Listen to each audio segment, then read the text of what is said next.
Before I get started, I'd just be keen to know how many of the people in the room are clinicians? Almost everybody? Yes.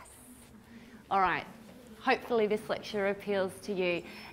This morning I'm presenting a fairly clinically based problem, but I think it's a problem which is interesting because it deals not only with our adult patients but also our paediatric patients.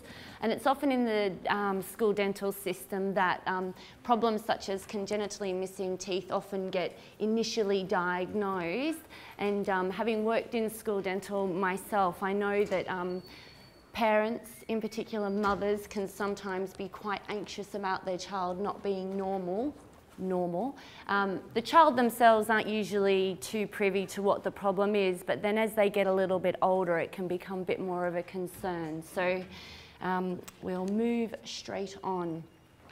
Now, when you go looking into the literature about missing upper lateral incisors, typically the most commonly cited facts that you see in the literature is that the prevalence is often between 1 to 3%. 1/5 of congenitally missing teeth are often the lateral incisors. Usually, or we tend to see that young female patients are more affected than males. Typically, both maxillary lateral incisors are missing rather than just one, and usually with our cleft palate patients, it's the lateral incisor which is affected. Now, you'll note with my title page that a subtitle was Achieving Predictable Aesthetics, and generally when we're treating dental issues, we're looking at managing oral health and trying to improve dental health. And I can't necessarily say that missing a lateral incisor is going to have a massive impact on your dental health, but we do have to accept that it can have a massive impact on our patients' psychological well-being. So I do put aesthetics and patients' expectations as being something which, in managing the missing lateral incisor, is up there in terms of importance, or what our patients perceive as being important. As a clinician, though, we have a number of, in addition to managing the expectations of our patients, our management challenges include dealing with a growing patient and being able to provide a solution for our patient whilst they are growing. We also have the issues of immediate management and also how we deal with this problem long term. Because really, if we're dealing with this problem of a missing tooth, the problem doesn't really go away, does it? It's something which is going to continue throughout the patient's life. And what's really important about missing lateral incisors is that often the team is interdisciplinary. So as I already indicated, we have it starting in school dental, and then we also have the inclusion of specialists, potentially orthodontists, and then we also have restorative team who have the responsibility of providing facilitating an outcome after orthodontic treatment, and then potentially we might have a surgical team involved. When we look in the literature, though, we start reading about managing missing lateral incisors, the predominant issue which is often discussed is to close or not to close. Do we close the space or do we open the space? And this issue is really what is dominant. You have people who are hardcore, yes, we should close, and then we have hardcore people who say, no, we shouldn't close. I'm not either close or not close. I think that the decision-making process is multifactorial. And this is a diagram which explains that. Which option when? I don't think we can say, yes, we should always close, and I don't believe we can always say we should always open, all right? When we're thinking about what we're trying to achieve for our patient, which is ideal occlusion, considering profile, that's important for our orthodontists, and also achieving ideal aesthetics for our patient, we have to consider all the factors that may be involved in that decision-making process. So, at the top, this is the one that somewhat drives what we have to do, isn't it? What is our patient expectations, and also, for the young individual, what is the parent expectation associated with treatment? Of course, we're going to have our orthodontic assessment, so our orthodontist is going to invest an opinion as to what they think is appropriate treatment. And then also we're going to have our prosthodontic or restorative assessment. Well, we hope we get our prosthodontic or restorative assessment early on. I also believe that we need to take into consideration what is the complexity of the treatment before we start recommending certain treatment options. And what I hope you take away from today's lecture is that not always the most invasive or complex treatment necessarily provides our patient with the best treatment outcome. So, what makes a smile attractive? And in reality, if our management of the missing lateral incisor is mainly to achieve an aesthetic outcome for a patient, we have to be thinking about what makes a smile attractive. Now, with all of these people, they're generally thought of as being attractive stars, and some of them have a classic perfect smile, but not all of them do, all right? So I think it's important to recognise that it's not just about the smile which sort of makes a person perfect. When we're thinking about ideal aesthetics as well, I think it's important to understand that aesthetics is somewhat objective, all right? So here we have the same smile, but we have somewhat of a different frame around that smile, and so our perception of that smile might not always be ideal. In managing the missing lateral incisor, I think it's important that we recognise, and this is where I think we also need to acknowledge to the patient that we're actually dealing with a difficult problem, all right? The patient is missing a tooth. They are presenting with a problem that we are trying to facilitate or manage for them. In managing this complex problem, they need to accept that there is going to be a compromise to the outcome for them, all right? And I'm going to go through and discuss what some of these compromises are. But I think we have to, sometimes I think patients expect that by management of the problem, that everything is going to be perfect and fixed, but it isn't always going to meet what that expectation is. So when we are thinking about managing this problem, we have to understand what is the cost benefit going to be to the patient, both functionally and aesthetically. So what can we do to achieve what the patient wants, but can we actually achieve what they want as well? When we're doing our assessment, as I mentioned before, we have our orthodontic assessment and we have our prosthodontic or restorative assessment as well. Now, in this table that I've placed on the screen, what you can see is that there are some similarities in how we do our assessments, but the way that we can assess a problem can sometimes be slightly different as well.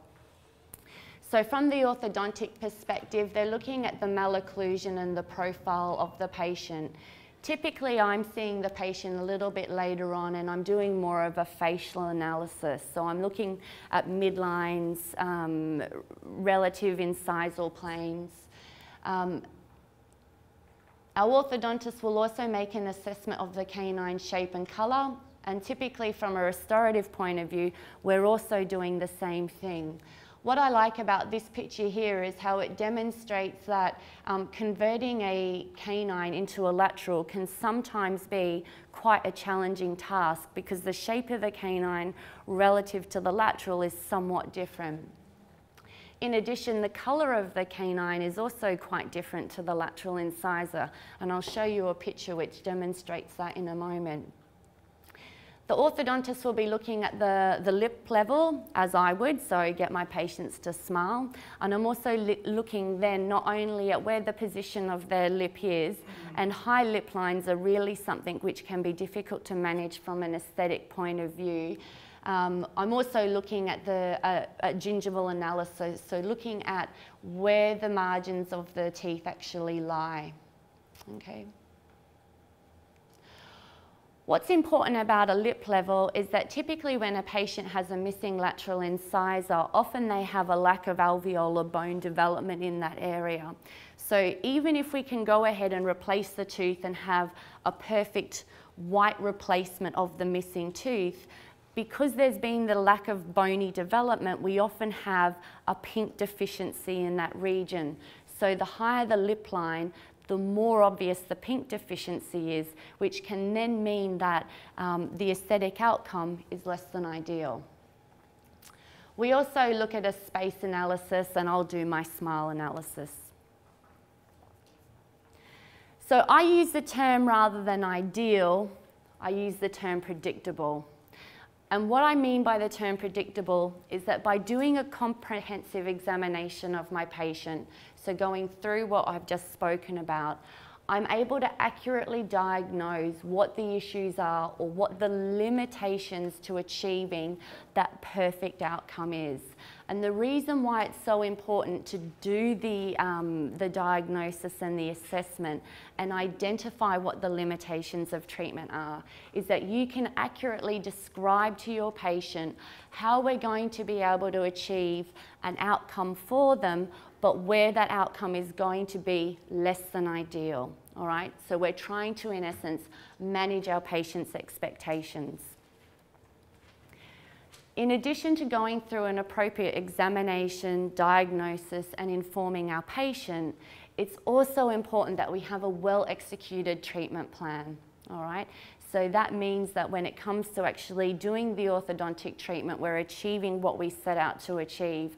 And when we're doing our prosthetic work, we're actually achieving, we're getting good prosthetic treatment back, and we're implementing it well.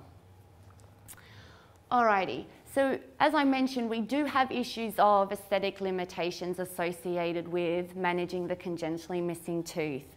And if we look at the first options, such as the canine substitution, we have the issues here of canine colour and canine shape. We also have the issue of the gingival margin and the location of that margin. And we all know that with the canine, we typically have that fairly strong root structure, and consequently the bone in that region can also be a little bit more dominant.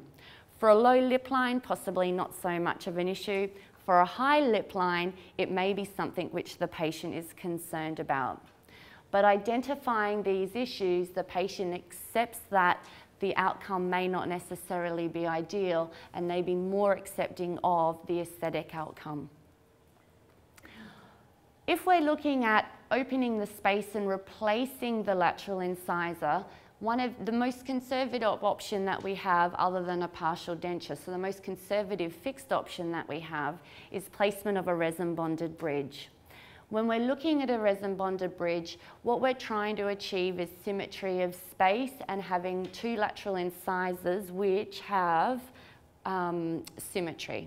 So in the front region of the mouth, idealising symmetry improves our aesthetic outcome. Having a nice emergence profile of our tooth also makes the white portion of our prosthetic treatment nicer. But what can limit that is the pink aesthetics. Okay, so if we have a large deficiency there, then that can create somewhat of a discrepancy and may not be pleasing. A limitation of our resin bonded bridge though is having nice gingival health. So with any fixed prosthetic treatment, particularly when we're replacing a tooth, we've got the issue of managing good gingival health there. And having nice pink gingiva is much more pleasant than having pink gingiva and then a big red area. We also need to manage this issue of having a nice papilla in between, in the gingival region around our pontic.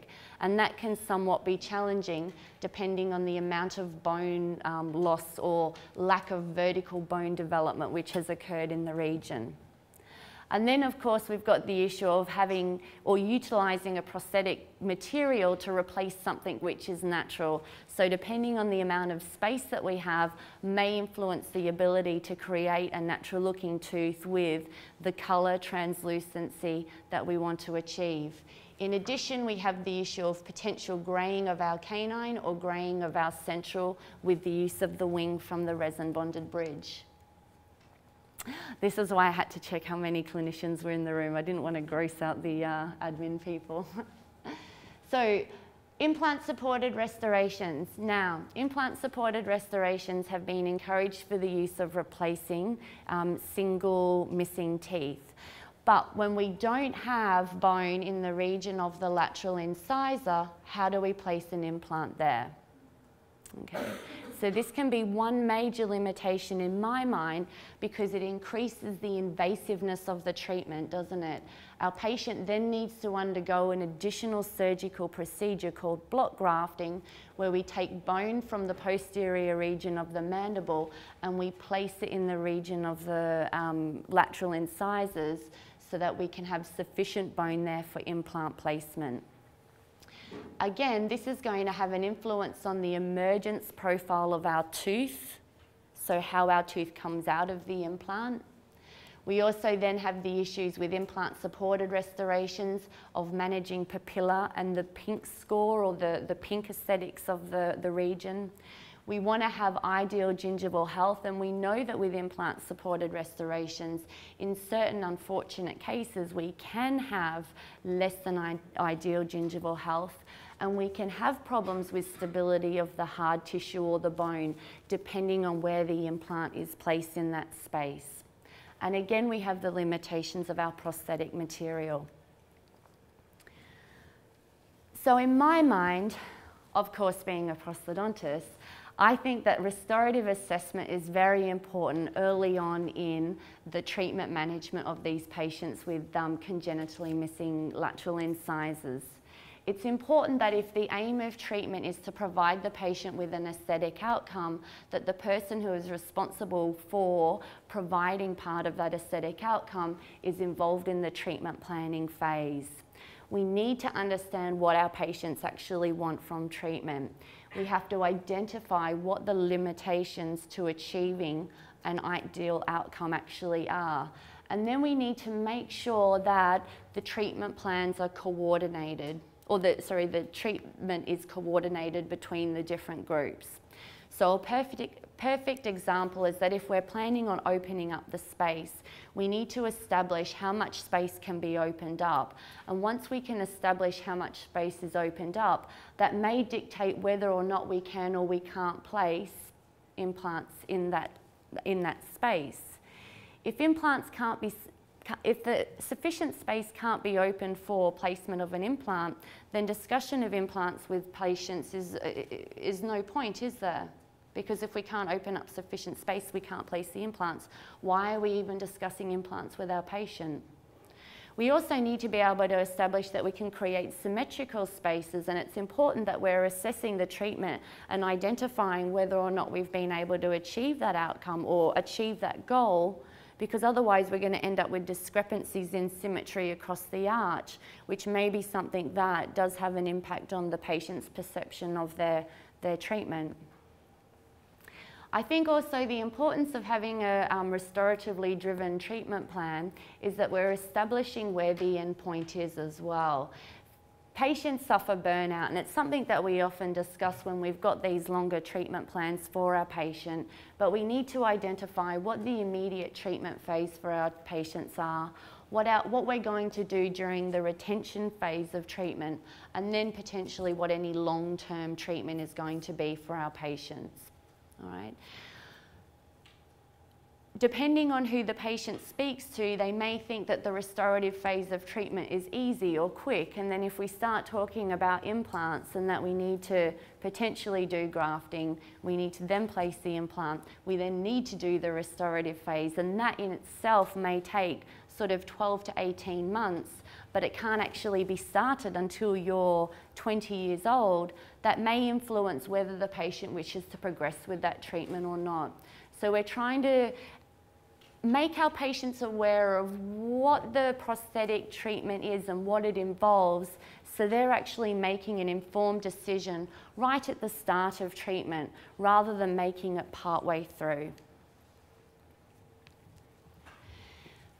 The next thing that I just want to demonstrate to you is how we have different levels of evidence which support some of the aesthetic outcomes that we may be able to achieve.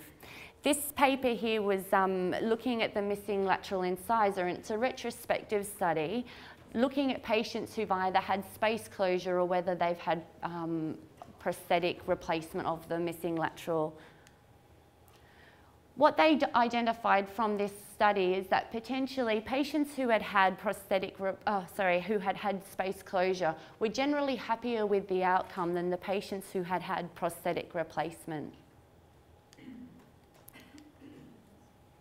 The one problem that the patients who'd had space closure though was that they weren't necessarily happy with the colour of the canine tooth relative to the adjacent tooth.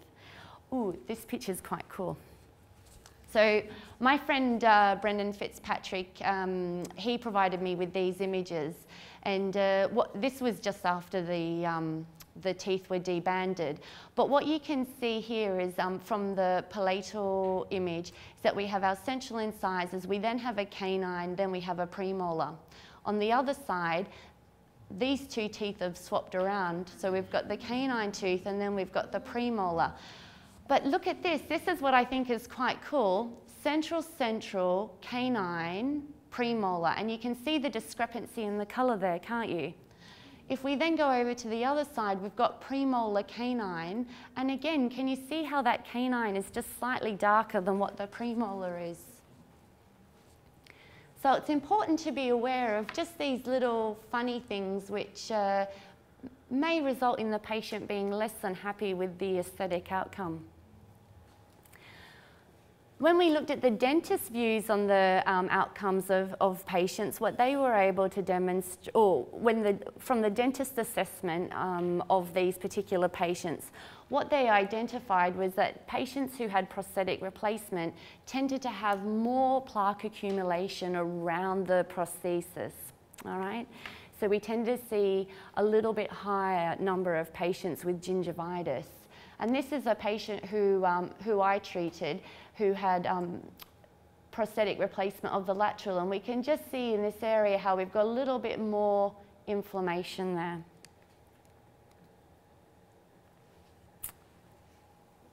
Again, this is another situation where we were looking at some different individuals. So this was looking at dental professionals and non-dental professionals, and just looking at what potentially led to looking at a group of pictures, what people thought were satisfactory and what they didn't think was satisfactory. So the individuals were shown 16 treated cases, and they were either, and as you can see just here, they either had space closure with or without modification of the canine, and then we can also see that there were cases treated which had space opening with replacement, and the three options for replacement were either a resin bonded restoration, a cantilever fixed partial denture, or an implant supported restoration. And from this, the people assessing the pictures were asked to rank the three most disturbing features that they felt in the front region of the mouth. So they either said they had no disturbing feature, they were concerned about colour, tooth shape, the space condition, the tooth position, or the symmetry of the midline. This is another important fact, I think. Professionals are less critical than lay people concerning overall appearance. Okay, we accept that we're dealing with a compromised situation, and sometimes we think, well, it's not necessarily ideal, but considering where you started from, I think the outcome is pretty good. Whereas potentially lay people are looking at the face value of what they're seeing and go, oh, that just doesn't look right. Okay, so I think it's important to be aware that sometimes we're probably a little bit more accepting of less than ideal outcomes because we acknowledge that achieving ideal can be somewhat challenging. The other important thing from this study is that both groups, so dental professionals and lay people, we saw that the most disturbing feature again out of all the images was the colour of the canine.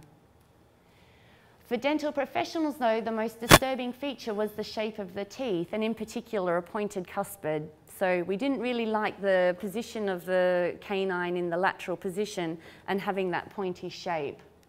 For lay people, the second most disturbing feature for them though was the space condition.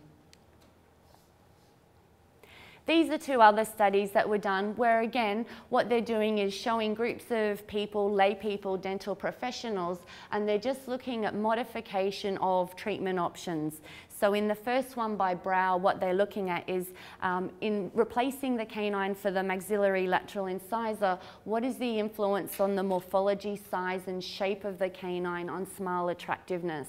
So they show a range of pictures where they modify the shape, the colour and the position of the canine, and from that they get patients to rank, and they're able to identify what specific features of the canine do people generally don't like, or what are they more accepting of. In the second study by Bukhari, what we can see again, and these images on the right-hand side, is where they're changing the shape of the lateral incisor, so making it narrower, making it wider, and then making it longer and making it shorter. What features of the lateral incisor do we accept, and what are we less accepting of? From these studies, what we've been able to identify is that when we're trying to manage a missing upper lateral incisor, when we're looking at achieving an ideal aesthetic outcome, we want to try and achieve colour consistency across the arch, because a lack of colour consistency can impact greatly on the perception of the aestheticness of the smile. We also need to look at our width and length dimensions and try and idealise width and length in order to achieve a good outcome. We also want to achieve nice symmetry, we want to look at the tooth shape, and we also want to look at the position of the gingival margin. Now, this is a young patient who I treated in my prosthodontic training program, and she had missing lateral incisors. And on her brackets and also in her retainer, the lateral incisors were made extremely long. They were made so that, and this is just through, temporary replacement of these teeth, but the actual shape of, or the position in the cervical region was actually equal to or slightly longer than the gingival margins on her canines and her central incisors. So as a first phase of trying to look at replacement of her lateral incisors, I did a diagnostic wax up and did what we call a pro-temp try-in. So took the diagnostic wax up, had a putty key, filled it with pro-temp or temporary material, inserted it in, and then said, "What do you think?" And I actually thought that it looked quite pleasant. And my patient, when she got the mirror, burst into tears because she just didn't think that her laterals were long enough. Oh no, I've got a crying patient. So it's important that we understand what our patient likes so that we can actually provide them with what they want. All right, I sort of relented a little bit, made them slightly longer, but refused to go above the cervical margin of the central. All right, this is the last study that I just wanted to show you, and I really like this study for a number of reasons. But in this particular one by Brewster, it's divided into two parts, and the first one is aesthetic judgment of treatment options. So again, we've got a group of individuals who they're asking to rate what they think of the aesthetic outcome of treatment. And so we've got general dentists, orthodontists, dental specialists, and also some lay people. And again, can you just imagine getting given all these different pictures and being asked to rate what you think of them? But again, in this particular case, they've got different treatments, and the different treatments include a control, which is orthodontic management, where the patient actually has their lateral incisor. And then we've got cases where they've had an implant supported restoration, they've had space closure and modification of the canine, or they've had space opening and replacement with a resin bonded bridge. For all the groups, they tended to prefer the natural lateral incisor. So we much prefer to see something natural in the front region of the mouth, all right? The second choice that the groups preferred was the canine substitution. So typically, substitution with the canine was more accepted than prosthetic replacement with either a resin bonded bridge or an implant supported restoration. This is where it gets interesting though. What they then did was assess whether there were differences in what the different dental pearsons preferred, and also to determine the role of aesthetics and function on the respondents' treatment preferences. And they used this to compare with the outcomes from part 1 of the study.